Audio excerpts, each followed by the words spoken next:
Ndidi the Palace Maid. Story. Once upon a time in a village called Usoifo, there lived an orphan called Ndidi. She was a beautiful and kind girl, but she had no family or friends. She worked as a servant at the palace of the king and queen, who had a son named Prince Ike. Prince Ike was handsome and brave, but he was also lonely and bored.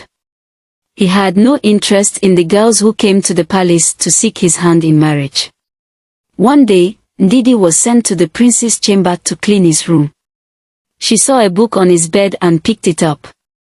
It was a book of poems and stories from different parts of Africa. Ndidi loved reading, but she had no books of her own.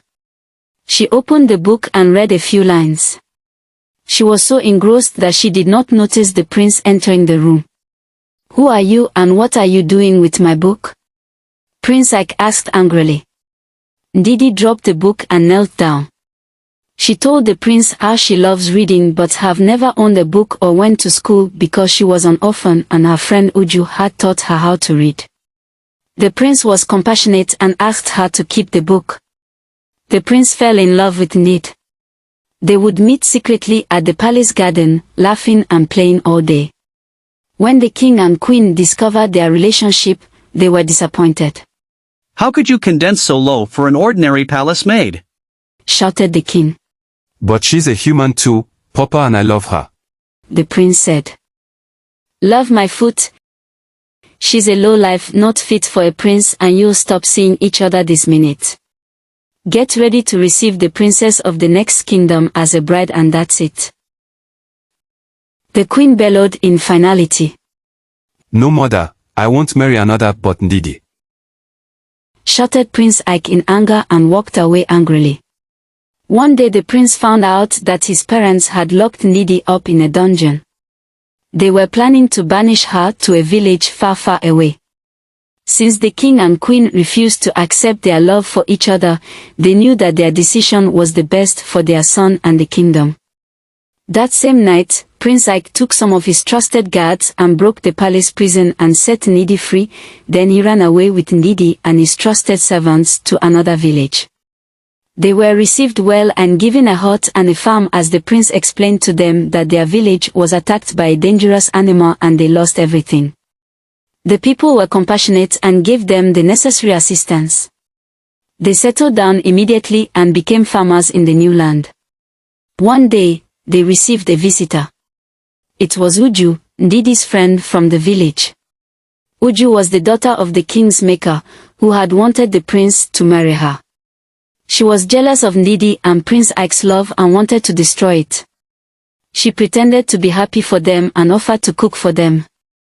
She secretly poisoned Ndidi's food, but she made a mistake. She picked the wrong plate for herself and ate the poisoned food. She went to serve the prince his food, but as they ate, she clutched her stomach and screamed in pain. She confessed to the prince that she had tried to kill Ndidi, but she had eaten the poison instead. She asked for forgiveness and died. Ndidi came home from the farm and saw Prince Ike holding Uju's dead body. She was shocked and angry. She thought that the prince had killed her friend. She ran out of the house, crying. Prince Ike followed her and explained what had happened. He told her that Uju had poisoned her food, but she had eaten it by mistake. He showed her the servant who had witnessed everything. The servant confirmed his story and told Ndidi what Uju had said before she died. Ndidi was filled with sadness and regret. She realized that Uju had been her enemy all along. She hugged Prince Ike and apologized for doubting him. They decided to go back to their kingdom and apologize to the king and queen. They packed their belongings and returned to the palace.